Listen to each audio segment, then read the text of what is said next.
Daily. Taste the Daily.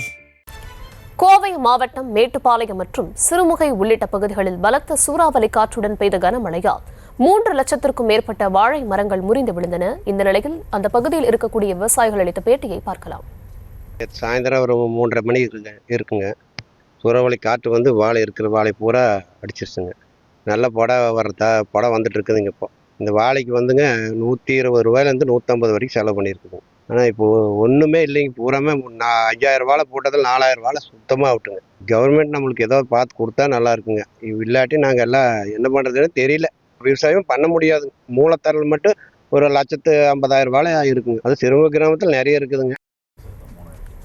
விவரங்களுடன் இணைகிறார் செய்தியாளர் கதிர்வேல். விவரங்களை வழங்கலாம். வணக்கம் தர்ஷினி. அதாவது மேட்டுப்பாளையம் மற்றும் சிறுமுகை பகுதியில் வாழை தான் முதன்மை தொழிலா விளங்கிட்டு வருது. குறிப்பா சிறுமுகை பகுதியில் ஆயிரக்கணக்கான ஏக்கர் பரப்பளவுல வாழை பயிரிடப்பட்டிருக்கிறது. குறிப்பா சொல்லணும் அப்படின்னா நேந்திரன், செவ்வாழை, ரொபஸ்டா, கதலி உள்ளிட்ட வாழை ரகங்கள் தமிழகம் மட்டும் இல்லாம அண்டை மாநிலங்களுக்கு விற்பனைக்காக அனுப்பப்பட்டு வருகிறது. இந்த நிலையில கடந்த ஒரு மாதமா வெயிலின் வெப்பம் தாக்கம் அதிகரிச்ச நிலையில நேற்று மாலை திடீரென வெயிலின் தீவிரம் குறைந்து பலத்த காற்று வீச தொடங்கியிருக்குது. சற்று நேரத்துல மழையும் பெய்ய துவங்கி இருந்ததுனால காற்றின் வேகம் 10 மடங்கு அதிகரித்ததுனால சூறாவளியாக மாறி மேட்டுப்பாளையத்தை அடுத்திருக்கக்கூடிய சிறுமுகை, மூளையூர், லிங்காபுரம், காந்தவையில் உள்ள விவரங்களுக்கு நன்றி கதிர்வேல். Taste the Daily.